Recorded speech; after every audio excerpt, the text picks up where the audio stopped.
All right, so today we have the Hyte Y70 strawberry milk case, and I built in this a couple times, but this is the first time I'm actually getting to install the touch panel upgrade.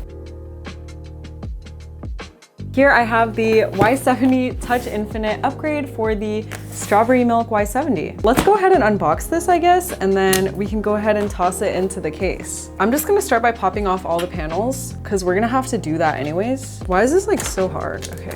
Back panel is open. And my one gripe about this is that all of the cables are black. I have no idea where my trusty dusty cuticle nipper has gone. Let's pop off this glass. Pop off, queen. It's always so scary pulling it off. All right, so this side panel, you actually do have to unscrew to get it out. And then I'm just gonna take this off because we're gonna have to take it off when we install the AIO anyways. The top panels on these lately have been hella hard to take off. Oh, I guess it's easier if you do it from one side first. Now I guess we need to unscrew this glass panel, and I don't actually know what to do with the glass panel afterwards, but the standard Phillips bit is gonna be too big for this, so I'm gonna switch to a smaller one. I'll take you guys closer so you can see exactly what I'm doing. Okay, on the off chance that there are actually instructions on how to do it, I'm gonna open this display panel. If you do want the pink Y70 and you want the touchscreen on it, you do have to buy it separately. I don't think they ship it with it already pre-installed, but here it is. I think it's $240, but if you order it with the case, it's a bit cheaper. And all the accessories for it are in here. So I'm just gonna take everything out and then set this box to the side. All right, so the first step is actually to take this side glass panel out. So to do this, we're gonna have to unscrew 2 screws on the back side of the case. And that's because this panel is actually blocking some screws that we need to unscrew. With those 2 screws unscrewed, you should be able to just pull this out. And here's what that panel looks like. We're gonna set this to the side, just somewhere safe. And now we're gonna have to take out this corner panel so we can swap in the screen. All right, so to do that, there's 1 screw right here in the bottom, and then a second screw right here, if you can see that. And then there are also screws right up here. So 1, 2. All right, so to unscrew the screws in the bottom here, we're gonna need that Phillips 1 smaller screw bit, or like whatever you call it. Here is the first one we gotta unscrew.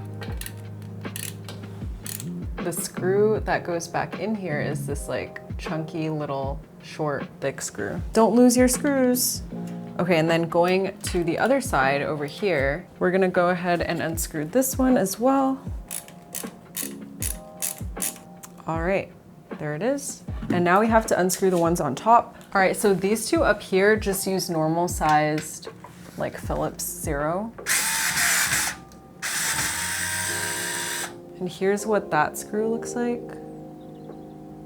It's different from the other 2 we just took out.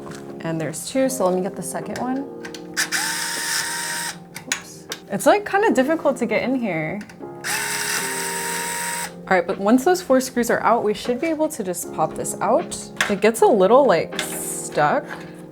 Okay, and here is that little front panel. Also, I will note, with no supports here, like with everything taken out, do not put any weight at all on the top or it's gonna deform the case. But anyways, with that glass panel out, now it's time to install this display panel. So on the back here, there's 2 ports. We're gonna have to plug in the cables that it came with here, and then the screws are basically the same. All right, so now we're gonna unscrew the bottommost slot here. And we're gonna go ahead and install this thing. So this is the DisplayPort pass-through for the little screen. And we're gonna go ahead and screw this into the bottom slot. And then we're gonna have to route the cable through the back so that you can't see it. Otherwise it'll be super ugly. All right, so just mount this right here. Perfect. All right, so I'm gonna take this cable and route it through the back. We should be able to pull it through the bottom here. So I'm sticking it in the bottom and pulling it through. Okay, so once it's in the back here, we are going to want to route this through the bottom here. And then there's a channel up here that we want it to go to. I don't know if you guys can see, it's like towards the top. What's the best way to put this? All right, so I was hoping there'd be a more elegant solution, but there isn't. I basically just routed this DisplayPort pass-through cable all the way from the bottom through the back and then up here in the top right. And I was hoping I could like fully hide the cable in this channel, but there's no way for it to enter the back from here. So you will kind of see the cable up top here, which I think is kind of stupid. It is what it is. All right, and that's not the only cable we have to install though. Also in the box with the Touch Infinite panel is this SATA and USB cable. So this USB-C side is gonna plug into the display, and then the rest of this is gonna plug into your power supply and your motherboard. So let's go ahead and route this cable.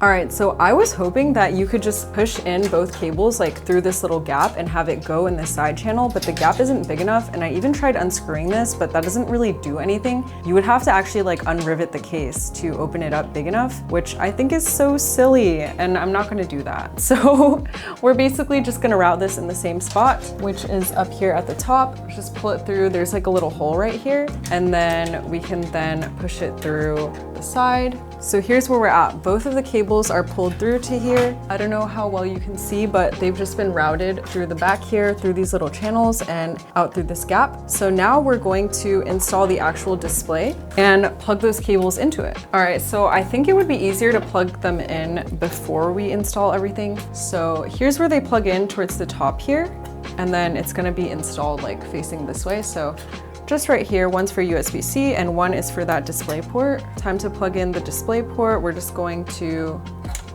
literally like plug it in like this. Is it easier when it's out? I feel like it is. All right, so we're gonna make sure, you're gonna wanna make sure it's like fully plugged in. So make sure you push it in all the way. And then this USB-C cable is also gonna go here.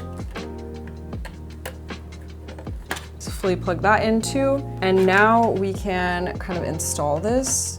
We're gonna want to pull these cables back so it's not like blocking the installation. And there it is. Well, we're not done. We still have to screw it in. Okay, so in case you forgot, for the bottom two screws, we need that smaller bit, and it's this like itty bitty chunky little screw. So there's one on the right and one on the left. Oh my gosh, I thought I almost lost one. Here's the other one, just right here. For this one, we're gonna wanna make sure it's like screwed in all the way, or else it's gonna affect the glass panel. Or honestly, for both of them, you have to make sure they're screwed in all the way, or it'll affect the glass panels like popping in. I don't know why mine like went in kind of crooked. I'm gonna re-screw it. All right, now it's time to screw in the two screws on top, and the display actually came with extra screws in case you lost yours, like it's not the end of the world. So let's go ahead and screw these in up here. This one goes here. Oh, and you have to like hold it so it goes in the right position. It's honestly really hard to see too. Very hard to screw in, hold on. These two screws were super difficult. So you kind of have to like hold the case together and like poke your head in to see that the holes are aligned, and then like carefully screw it in. Once that's all screwed in, consider this installed. All you have to do is kind of pull on these two cables back here to make sure there's no loose cable like in the case, and then you can continue with the rest of your build. Now it says we have to calibrate the screen, like the touch screen. So once I press calibrate, it's gonna turn my monitor white. Don't freak out. You have to press the enter key until the black text appears on here, and then you can touch it. So, okay. Okay, you have to toggle display on in the settings. Okay, now it's working.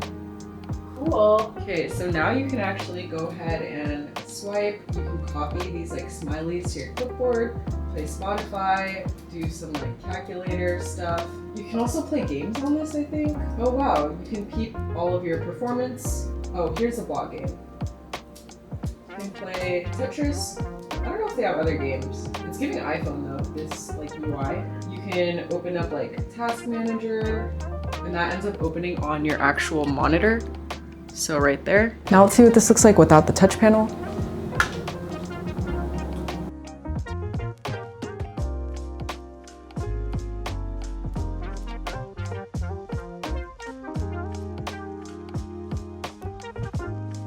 And if you guys were curious, here's what the full PC build looks like without the touch panel installed.